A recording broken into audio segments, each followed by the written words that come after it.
Phosphorus चक्र एक अद्भुत जैव रासायनिक प्रक्रिया है जो पृथ्वी पर जीवन के लिए अत्यंत महत्वपूर्ण है। फॉस्फोरस, जो कि एक आवश्यक पोषक तत्व है, पौधों और जीवों के विकास में महत्वपूर्ण भूमिका निभाता है। यह डीएनए, आरएनए और एटीपी जैसे महत्वपूर्ण अणुओं का हिस्सा है। फॉस्फोरस चक्र का मुख्य स्रोत पृथ्वी की सतह पर मौजूद चट्टानों से निकलता है। जब ये चट्टानें मौसम के प्रभाव से टूटती हैं, तो फॉस्फोरस मुक्त हो जाता है और मिट्टी में मिल जाता है। यहां से यह पौधों द्वारा अवशोषित किया जाता है। जब पौधे फॉस्फोरस का उपयोग करते हैं, तो वे इसे अपने ऊतकों में जमा करते हैं। जब जानवर इन पौधों को खाते हैं, तो फॉस्फोरस उनके शरीर में चला जाता है।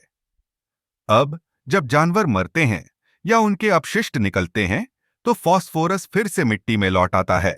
यह चक्र तब तक चलता रहता है जब तक कि फॉस्फोरस समुद्र में नहीं पहुंचता। समुद्र में यह समुद्री जीवों द्वारा अवशोषित होता है और अंततः चट्टानों में वापस चला जाता है। इस चक्र में एक महत्वपूर्ण पहलू यह है कि फॉस्फोरस का कोई वायुमंडलीय रूप नहीं होता। इसका मतलब है कि यह केवल भूमि और जल में ही मौजूद रहता है। यह चक्र धीमी गति से चलता है, लेकिन इसके प्रभाव गहरा होता है। फॉस्फोरस का अत्यधिक उपयोग, जैसे कि कृषि में उर्वरकों के रूप में, इस चक्र को प्रभावित कर सकता है। जब हम अधिक फॉस्फोरस का उपयोग करते हैं, तो यह जल निकायों में बहकर चला जाता है, जिससे जल प्रदूषण और अल्गल ब्लूम जैसी समस्याएं उत्पन्न होती हैं। यह न केवल जल जीवन को प्रभावित करता है, बल्कि मानव स्वास्थ्य के लिए भी खतरा बन सकता है। इसलिए हमें फॉस्फोरस के उपयोग में संतुलन बनाए रखना चाहिए। प्राकृतिक संसाधनों का संरक्षण और सतत कृषि प्रथाएं अपनाना आवश्यक हैं। फॉस्फोरस चक्र का सही प्रबंधन न केवल पर्यावरण के लिए महत्वपूर्ण है, बल्कि यह हमारे भविष्य की पीढ़ियों के लिए भी आवश्यक है।